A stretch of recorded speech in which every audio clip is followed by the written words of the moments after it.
So Donald Trump ran for president saying he would lower costs on day one. And what has he done to help get healthcare costs under control? So we've got premiums skyrocketing. Trump is focused on what's really important, and that is a new ballroom for the White House.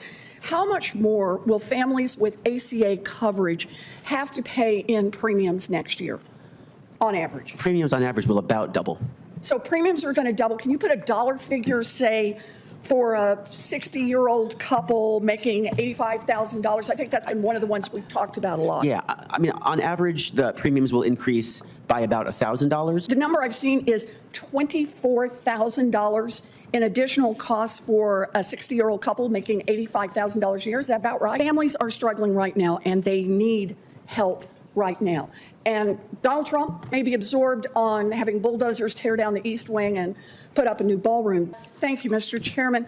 So let's face it, healthcare in America is already too expensive. We've got monthly premiums, deductibles, co-pays, co-insurance, surprise medical bills. Healthcare costs are crushing families. And health insurance next year will cost an average of $27,000 for a family of four. So Donald Trump ran for president saying he would lower costs on day one. And what has he done to help get healthcare costs under control? He worked with the Republicans in Congress to pass the big, beautiful bill, which rips away health coverage for 15 million people so that he could pay for tax increases or tax cuts for billionaires and giant corporations. And this month, millions of Americans are learning that their premiums are going to skyrocket in January, all because Republicans were happy to extend tax cuts for Amazon and Jeff Bezos, but not tax credits for families who are struggling to afford health care. So Democrats are ready to help solve the health care crisis that Republicans have created. But right now, Donald Trump is evidently too busy trying to coat the Oval Office in gold leaf. So, Mr. Levitas, you have helped draft and implement health insurance policy. So tell me, how much more will families with ACA coverage have to pay in premiums next year, on average? Premiums on average will about double. So premiums are going to double. Can you put a dollar figure, say, for a 60-year-old couple making $85,000? I think that's been one of the ones we've talked about a lot. Yeah, I mean, on average, the premiums will increase by about $1,000. For people who are over that cliff, like Mr. Armitage, they will, in many cases, increase much more, many thousands of dollars. Okay, thousands of dollars. The number I've seen is $24,000 in additional costs for a 60-year-old couple making $85,000 a year. Is that about right? I would believe it. All right. So we've got premiums skyrocketing. Trump is focused on what's really important, and that is a new ballroom for the White House. Mr. Levitas, will everyone with ACA coverage pay higher premiums next year, or is it just a handful of people? It's everyone, because with the reductions to the premium tax credit coming in, some people no longer get it at all, like Mr. Armitage. For everyone else, it goes down. And then even for people who pay for health insurance on their own, it has led to a big spike in the gross premiums. Okay, and my understanding is it's not just people who have ACA coverage, that 154 million Americans with employer-sponsored insurance are going to face the biggest premium increases in 15 years. Does that sound right? Premiums on employer coverage do continue to grow, and they are too high. And there are some new factors in play this year, like in their insurance filings. There's been a lot of talk about the tariffs and how that has increased cost for certain inputs and how that has flowed through to all insurance. So yes, not just. So it's going up for everyone. And Donald Trump says the affordability crisis is, quote, a complete con job. Look, these price hikes are obviously real. They're not just falling from the sky. It's a policy choice that the Republicans have made. So let me just ask one more question. Mr. Levitas, if we permanently extended the ACA tax credits that lower the cost of health insurance, how much money would Americans save just next year alone?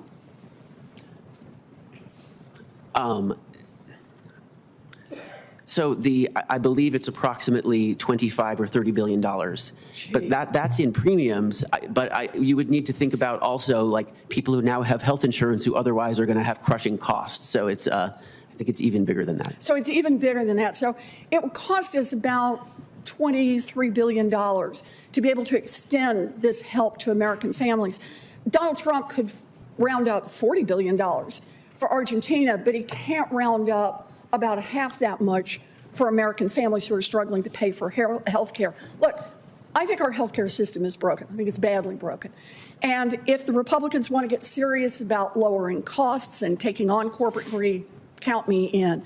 But Republicans continuing to put forward the concepts of a plan just so that they can crush the ACA, which they've tried to do 70 times already, is not going to work. Some kind of savings account that maybe rolls in a year from now. Families are struggling right now, and they need help right now.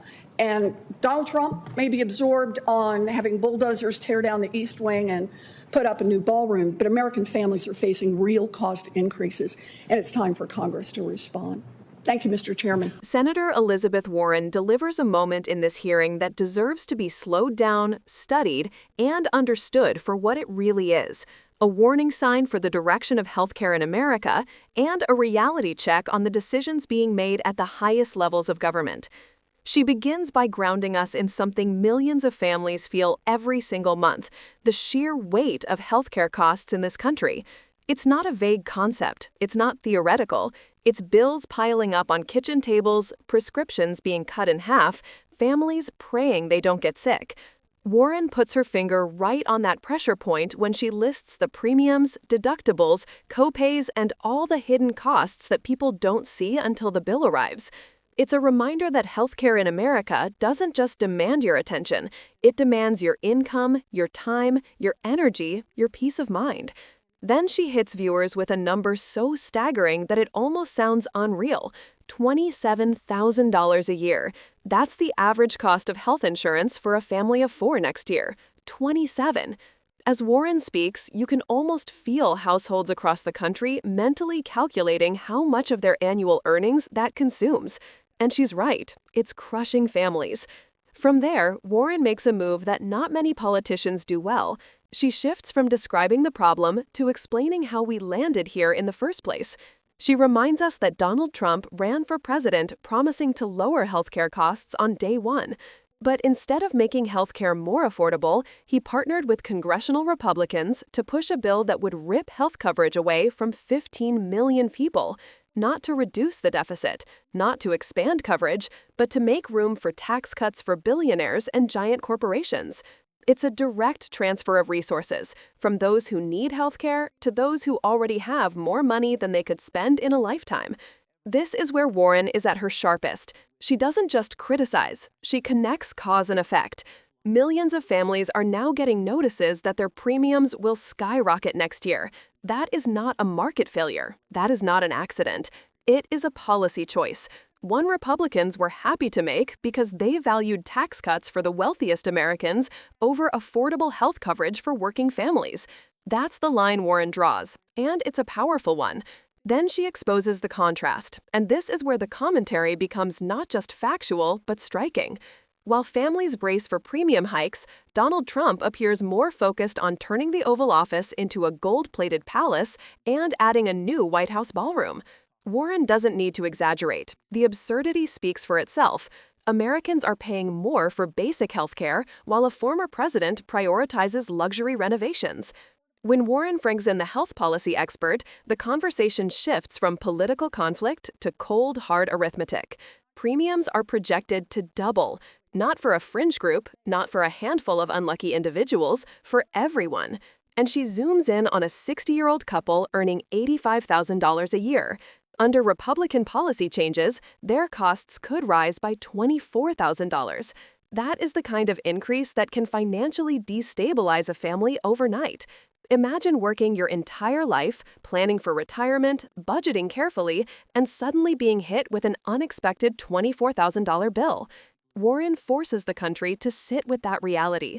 She continues building the case. This isn't limited to people on the Affordable Care Act marketplace. 154 million Americans with employer-based insurance will face the biggest premium hikes in 15 years. It's a universal problem with roots in specific political decisions. Warren explains that tariffs, supply chain issues, and industry costs are exacerbating the situation, but the underlying crisis is tied to Republicans letting ACA tax credits expire. Then Warren highlights the cynicism. Donald Trump has dismissed the affordability crisis as a con job. He calls the pain families are feeling imaginary or exaggerated, even as workers across the country are preparing to pay thousands more next year.